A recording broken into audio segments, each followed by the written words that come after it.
Yine kızım yollarda, neredesin? Gündüzüm gece oldu, kederdeyim. Bilemezsin kaç gece gelir diye bekledim. Gelmeyince derdime yenileri ekledim. Yine kızım yollarda, neredesin? Gündüzüm gece oldu, kederdeyim. Bilemezsin kaç gece gelir diye bekledim. Gelmeyince derdime yenileri ekledim.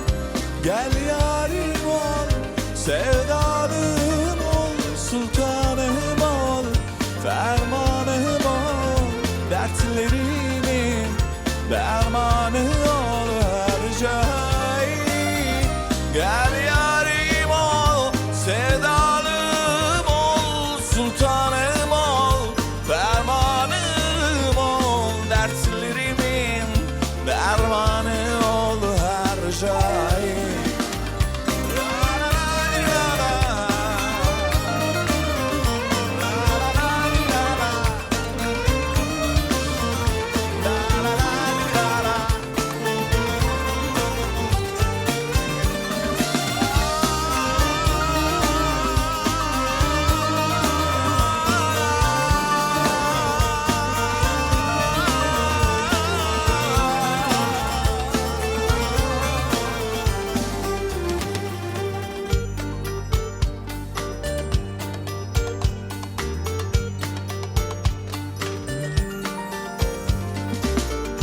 Dolu dolu sevdalar gözlerimde, gönlümde dolanırsın hep o halinle.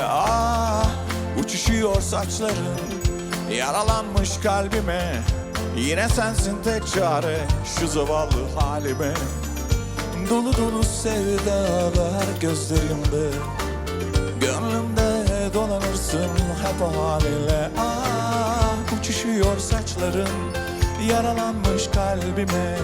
Yine sensin tek çare şu zavallı halime.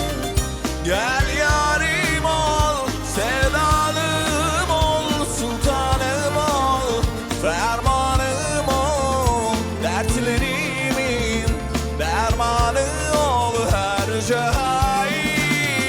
Gel yarim ol, sevdalım ol, sultanım ol, fermanım ol, dertlerimin dermanı ol her şey.